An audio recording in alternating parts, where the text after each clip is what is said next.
नमस्कार साथियों, मैं आपके साथ आपका दोस्त माही सर। दोस्तों, इस सेशन में हम सभी एग्ज़ाम के लिए सबसे useful topic active voice and passive voice, जो आपके सभी एग्ज़ाम के लिए बहुत ज़्यादा नीडफुल और मीनिंगफुल है।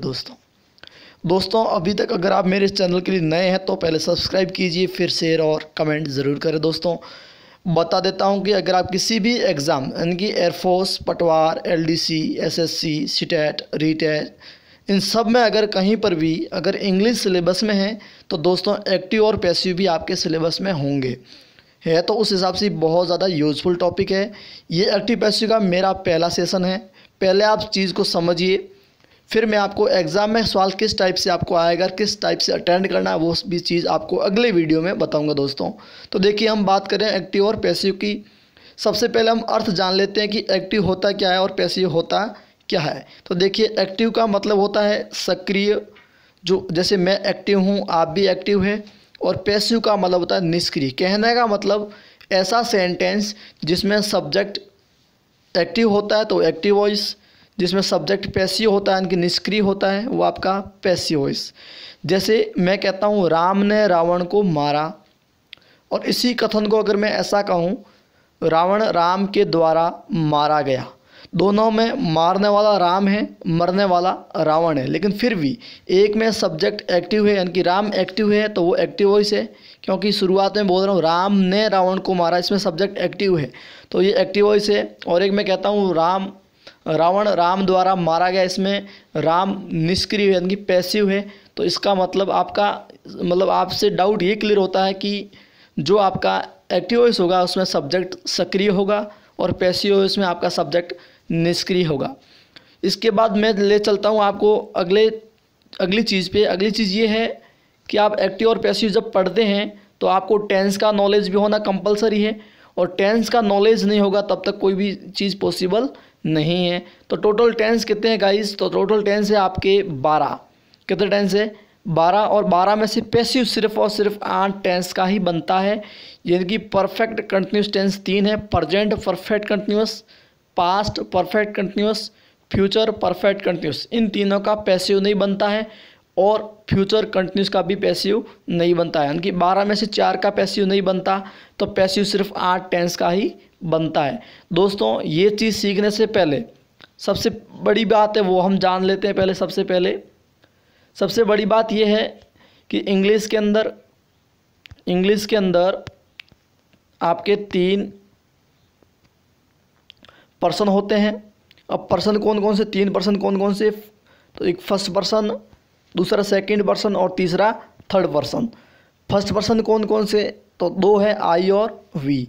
सेकंड पर्सन यू, और बाकी जो बच गए इन तीनों के अलावा वो सारे आपके कैसे हो गए? Third person. फिर आपको याद रखना पड़ेगा आई की family I, my, me. We की family we, our, us. You की फैमिली यू, योर, यू। और ई की family he, his, him. She की family she, her, her. They की फैमिली दे, देयर, देम। और इट की family it, its, it. दोस्तों बता देता हूँ, अगर आपके एक्टिव वॉइस में ये वाली लाइन आती है, अगर ये वाली लाइन आती है आपके यानी कि सब्जेक्टिव केस आता है, तो आपको वापस ऑब्जेक्टिव केस लिखना होता है, समझ गए। लेकिन ये जो पजेसिव केस है बीच वाला, ये कभी भी चेंज एक्टिव और पैसिव में चेंज नहीं होता है। ध्यान इतना रखना कि अगर मुझे सब्जेक्टिव केस मिले तो मुझे लिखना है ऑब्जेक्टिव, यानी कि आई सब्जेक्ट है और मी ऑब्जेक्ट, यानी कि आई का मी हो जाएगा और मी का आई, यू का यू, वी का अस, अस का वी, सी का हर, हर का शी। कहने का मतलब दोस्तों सब्जेक्टिव केस का ऑब्जेक्टिव और ऑब्जेक्टिव का सब्जेक्टिव हो जाता है। इसके बाद दोस्तों वापस ले चलता हूँ आपको मेन चीज़ पे। देखिएगा 12 मैंने कहा भाई एक्टिव वॉइस 12 टेंस में होता है, जबकि पैसिव वॉइस होगा वो आपका सिर्फ 8 टेंस में ही बनेगा। अब देखिए अगली चीज़ ये है, आपको इम्पोर्टेंट फैक्ट बता देता हूँ। इम्पोर्टेंट फैक्ट ये है कि पैसिव वॉइस जो भी होगा, अगर आप किसी भी सेंटेंस से पैसिव वॉइस बना रहे हैं या बना हुआ है, तो पैसिव वॉइस में एक तो हेल्पिंग वर्ब का कंपलसरी है। दूसरी बात, हेल्पिंग वर्ब के बाद मेन वर्ब की थर्ड फॉर्म का आना बहुत ज़रूरी है। वापस सुन लेना, पैसिव वॉइस का सेंटेंस वही होगा जिसमें एक तो हेल्पिंग वर्ब होगी और एक मेन वर्ब की थर्ड फॉर्म होगी। अगर ये दोनों है तो आपका पैसिव वॉइस है, नहीं तो वो पैसिव वॉइस है ही नहीं। इसके बाद हम आगे बढ़ते हैं। अब आगे चीज़ हमारे आती है वो है एक्टिव और पैसिव। जब एक्टिव में हमें कौन सा टेंस मिलेगा तब हम पैसिव में क्या करेंगे। तो सबसे पहली बात, अगर आपका एक्टिव वॉइस में प्रेजेंट सिंपल टेंस है तो पैसिव बनाते समय इज आर एम के बाद वर्ब की थर्ड फॉर्म हो जाएगा। प्रेजेंट कंटिन्यूस है तो इसका पैसिव में इज आर एम के बाद बीइंग के बाद वर्ब की थर्ड फॉर्म होगा। प्रेजेंट परफेक्ट है तो गाइज हैज हैव के प्रेजेंट परफेक्ट है, हैज़ हैव थर्ड फॉर्म आएगा तो वापस हैज हैव का हैज हैव, फिर आपको बीन लिख करके वापस थर्ड फॉर्म लिख देना है। फिर पास्ट सिंपल आए तो वॉज वर्ब के बाद वर्ब की थर्ड फॉर्म आएगी। फिर पास्ट कंटिन्यूस आए तो वॉज वर्ब के बाद बीइंग और बीइंग के बाद वर्ब की थर्ड फॉर्म आएगी।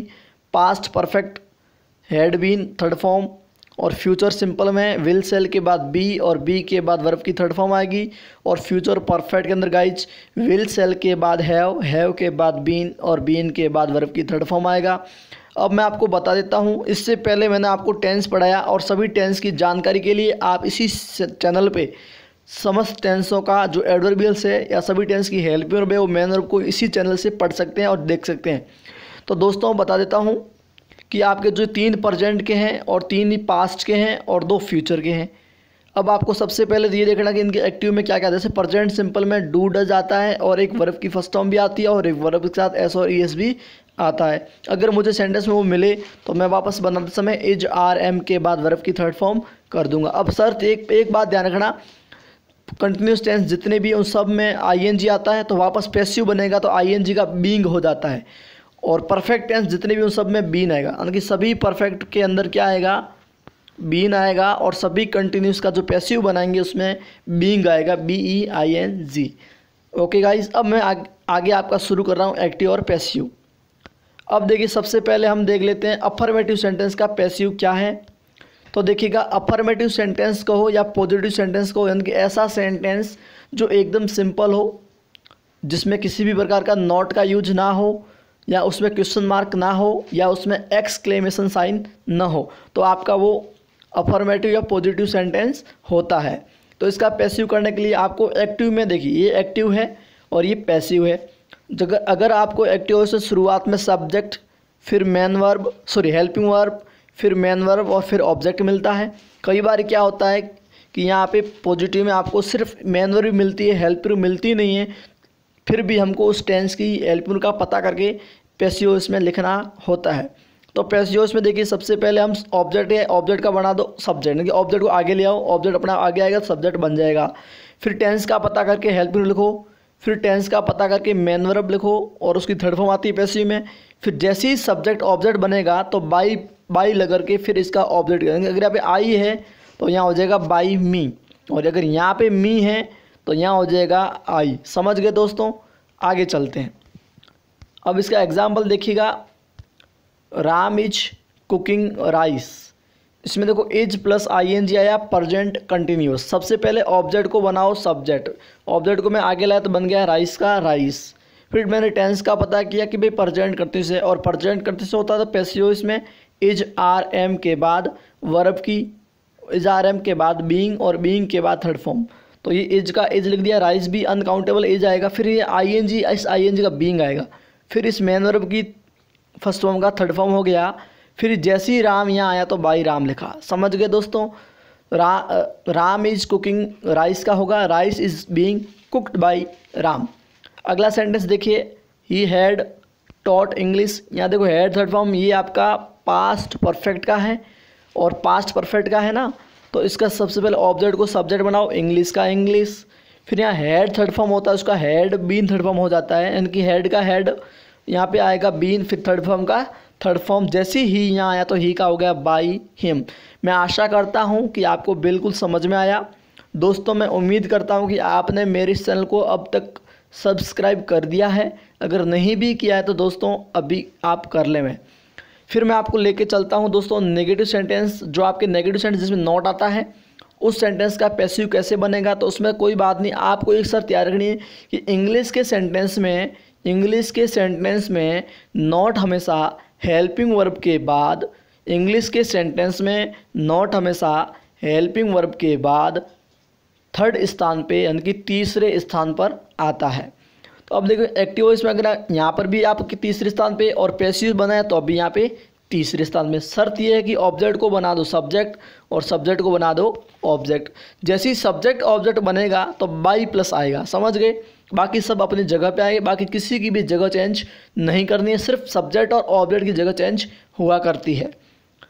देखिएगा एग्जाम्पल आपका यहाँ मैंने लिखा Ram does not take tea daily. यहाँ है आपका डज नॉट टेक, यानी कि डू या डज के बाद नॉट, नॉट के बाद वर्ब की फर्स्ट फॉर्म, तो आपका टेंस हो गया प्रेजेंट सिंपल। तो सबसे पहले आप ऑब्जेक्ट का पता करो। ऑब्जेक्ट आपका है टी। अब टी ऑब्जेक्ट है, अब टी का जो ऑब्जेक्ट है उसका ऑब्जेक्ट सेम ही रहेगा, यानी कि टी का टी हो गया। फिर यहाँ पे डज नॉट आया तो प्रेजेंट सिंपल है, और प्रेजेंट सिंपल का पैसिव बनाते हैं तो इज आर एम के बाद थर्ड फॉर्म आती है। तो टी अनकाउंटेबल है, सिंगुलर है तो इज। नॉट का वापस नॉट, और टेक का थर्ड फॉर्म टेकन, और जैसे ही राम यहाँ आएगा तो बाई राम, और डेली का डेली। तो जगह किसकी चेंज हुई, सिर्फ और सिर्फ ऑब्जेक्ट को सब्जेक्ट बनाया और सब्जेक्ट को ऑब्जेक्ट बनाया, बाकी मैंने किसी की भी जगह चेंज नहीं की गाइज। इसके बाद दोस्तों अगला example, I was not buying bananas. अब यहाँ आएगा बनानाज, फिर वाज का वाच, नॉट का नॉट, क्योंकि बनाना यहाँ वर आएगा, वाज नहीं, बनानाज प्लूरल है, यहाँ वर आएगा। फिर नॉट का नॉट, यहाँ आईएनजी इसका बीइंग हो गया, और बाई की थर्ड फॉर्म बॉट हो गई, और आई कहें तो आई का बाई मी हो गया। वापस देखिए एक बार, I was not buying bananas, तो bananas were not being bought by me. समझ गए दोस्तों। मैं उम्मीद करता हूँ आपको ये सेशन बहुत अच्छा लगा, अपने दोस्तों के साथ शेयर भी करेंगे, और आशा करता हूँ इससे पहले बार जो भी मैंने सेशन अपलोड किए आपके टेंस से रिलेटेड थे वो भी आपने देखे होंगे। I hope so, B with me. Thank you so much.